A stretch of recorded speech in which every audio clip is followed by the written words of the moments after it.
Guys, आपको वो time याद है जब आप किसी रिटेलर या किराने की शॉप पे सामान खरीदते थे और पेमेंट की टाइम पे छुट्टे ना होने की वजह से वो रिटेलर आपको टॉफियां पकड़ा देता था और आपको मजबूरी में वो टॉफियां लेनी भी पड़ती थी। बहुत बड़ी प्रॉब्लम थी यहां, लेकिन जहां पर प्रॉब्लम होती है वहां पर अपॉर्चुनिटी भी होती है और पेटीएम ने इस चीज को भांप लिया था। इसी वजह से पेटीएम ने अपनी टॉफियां लॉन्च कर दी जिसका नाम पेटीएम स्वीट चेंज रखा। अब होता कुछ यूं कि अगर रिटेलर के पास चेंज नहीं होता तो वो कस्टमर को पेटीएम की टॉफियां पकड़ा देता और वही पेटीएम की टॉफियों पर एक यूनिक कोड होता था जिससे कस्टमर अपने पेटीएम अकाउंट में उतना ही पेटीएम कैश उस यूनिक कोड से ऐड कर लेता था। अब इससे कस्टमर को तो फ्री में टॉफियां मिल गई, रिटेलर का भी फायदा हो गया और पेटीएम को नए नए डाउनलोड्स और कस्टमर मिल गए। आपको यह आइडिया कैसा लगा? किंग ऑफ पॉप के नाम से मशहूर माइकल जैक्सन के डांस और उनके सॉन्ग्स के दीवाने पूरी दुनिया में थे, लेकिन माइकल जैक्सन की एक और चीज थी जो कि उनके फैंस के बीच में काफी मशहूर थी और वो थी उनके काले घने बाल।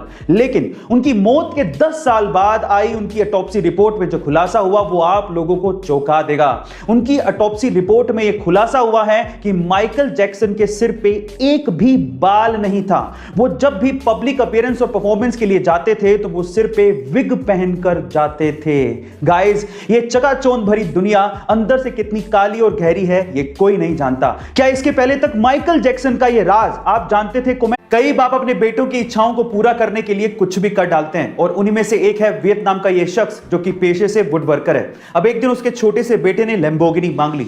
अब शायद ये शख्स लैम्बोर्गिनी तो अफोर्ड नहीं कर सकता था, लेकिन 65 दिनों की कड़ी मेहनत के बाद इस बंदे ने अपने बेटे की इच्छा को पूरा करने के लिए वुड से यानी कि लकड़ी से लैम्बोर्गिनी बना डाली और उस लैम्बोर्गिनी का नाम इसने रखा सिएन रोडस्टर। गाइस, सोशल मीडिया पे इसकी कलाकारी की तारीफ बहुत ज्यादा हो रही है। इसका यूट्यूब तक खुद का चैनल भी है जिसका नाम है एंडी वुड वर्किंग। आप वहां जाकर और भी वुड कार्स देख सकते हैं और इसे सपोर्ट कर सकते हैं। आपको इसकी कलाकारी कैसी लगी चैट सेक्शन में जरूर लिखेगा।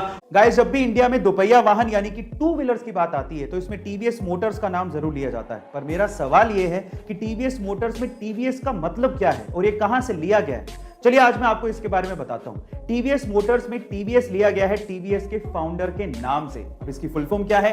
टी का मतलब है तिरुपुरुगुड़ी, वी का मतलब है वेंगरम और एस का मतलब है सुंदरम। अब ये सुनने में थोड़ा सा साउथ इंडियन नाम लग रहा है ना?